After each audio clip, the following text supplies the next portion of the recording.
How to identify rows and column? Rows, the element of a determinant which are presented in horizontal direction, are called rows and denoted by R1, R2, R3, representing first, second and third rows respectively. जस्तै यहाँ छ 4, 5, 6, 1, 2, 9, 0, 5, 8. त यो 4, 5, 6 छ, यो भयो first row. अनि 1, 2, 9 यो छ सेकेन्ड रो. अनि त्यस्तै यो थर्ड रो. त यो 4, 5, 6 यस्तो यो भयो फर्स्ट रो. यहाँ कीवर्ड के छ जस्तै होरिजोन्टल डाइरेक्सन. त यस्तो लाइनलाई हामी होरिजोन्टल भन्छौँ. त्यस्तै यहाँ जुन होरिजोन्टल डाइरेक्सनमा जुन नम्बरहरू छ त्यसलाई हामी रोज भन्ने. त्यस्तै रोजको यो फर्स्ट रो छ अनि त्यसपछिको रो छ त्यसलाई सेकेन्ड, त्यसलाई थर्ड, यदि अझै छ भने त्यसलाई फोर्थ.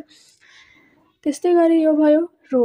त्यसमा याद के राख्ने जस्तै यहाँ बनाइहाल्ने RH याद गर्नको लागि. आर भनेको रो र एच होरिजोन्टल. त रो र जुन होरिजोन्टल लाइनमा छ त्यसलाई रो भन्ने. त्यस्तै कलम कसलाई भन्ने? कलम चिन्नको लागि सबभन्दा पहिला हामी यो डिफिनिसनलाई हेर्छौँ. The element of a determinant which are presented in vertical direction are called columns and denoted by C1, C2, C3 representing first, second and third column respectively. यहाँ छ 4, 1, 0. त यो के भयो? फर्स्ट कलम. 5, 2, 5 सेकेन्ड कलम. 6, 9, 8 थर्ड कलम. यसलाई भन्छौँ हामी फर्स्ट कलम. अनि यो जुन भयो त्यसलाई फेरि भन्ने सेकेन्ड कलम. यस्तै यसलाई थर्ड कलम. अनि यदि अझै भयो भने त्यसलाई फोर्थ कलम.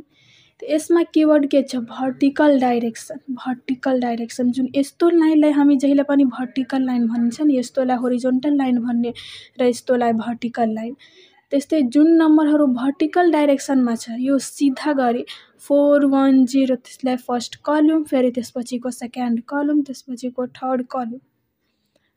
यसैलाई हामी फेरि चिन्हको लागि वा सानो तरिकामा याद गर्नको लागि CV पनि भन्न सक्छौँ. CV हामी आफ्नो करिकुलम भिटाइ बनाउँछौँ पनि.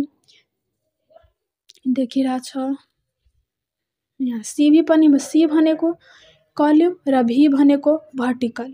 CV कलम जुन भर्टिकल डाइरेक्सनमा नम्बरहरू हुन्छ त्यसलाई कलम भन्ने. यसरी हामी रो र कलमलाई चिन्न सक्छौँ.